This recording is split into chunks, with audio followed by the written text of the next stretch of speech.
What's up, guys? Ron from Ronald Law, and in this video I'm going to break down all of these shocking headlines. Industrial developer pays $172 million.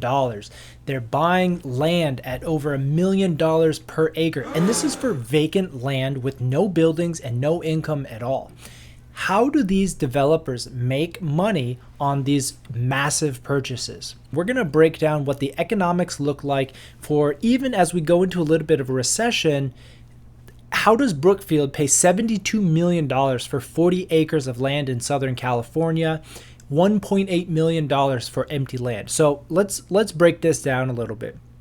So the first assumption is that they're not just going to keep it as vacant land. As hot as industrial outdoor storage, truck parking, all of that stuff, that's not going to be able to generate the value that they need to make as a developer. However, the key is that their exit price. Okay, so as a developer, let's take a look at some recent comps, because not only is Brookfield buying this land, they're also selling. And so there's a couple of these transactions.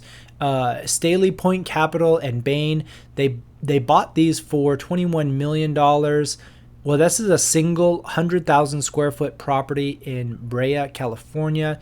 So let's take a look at this one. You can see an aerial there. I did some measurements because I had to approximate what the acreage was.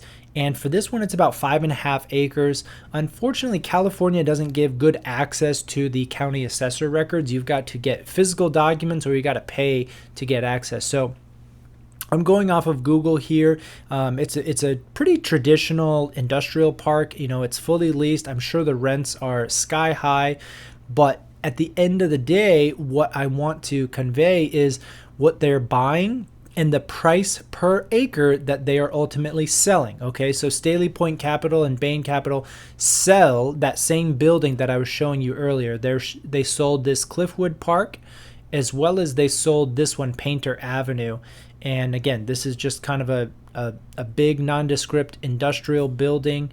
It's over in Los Angeles. They said this is a multi-tenant. You've got the dock high, not a lot of parking. You know, this is all land constrained. And when you look at Southern California, everything is jam-packed tight. Let's go back to the numbers. They sold these two properties for $54 million. And that seems like a lot, but obviously you have the cost of development. But what roughly did they sell per acre? So we can do a little bit of math. This building, Painter Avenue, was about 2.5 acres. Cliffwood Park is about 5.5. So let's call it 7.7 acres. What I did was calculate off of 7.5 acres, that 54 million exit price divided by 7 gives you an approximate $7 million per acre. So yeah, 54 divided by 7.7, $7 million, almost even. And that's an exit price per acre. When you look at their purchase, when they purchase 40 acres, that gives you an exit price of $280 million. Is that feasible? So they bought this 72 million, 40 acres. Obviously, they're going to have to put a lot of improvements in. There's going to have roads. They're going to have right-of-ways. There's going to be a lot of landscaping.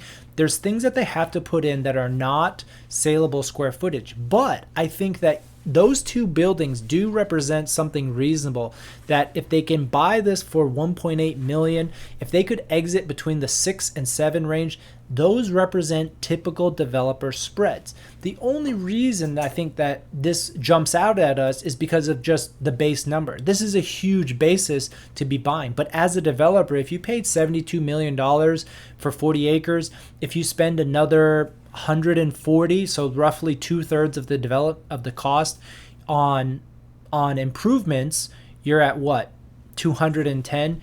And if you can exit for that 7 million, that's 280 million. So you're making a fantastic profit, or again, something that's in line with 1/3 for your land costs, 1/3 for development, and then 1/3 of profit. And so that's the breakdown. That's how these deals make sense. I know it looks like crazy numbers, but it is absolutely justified on exit based on exit rents.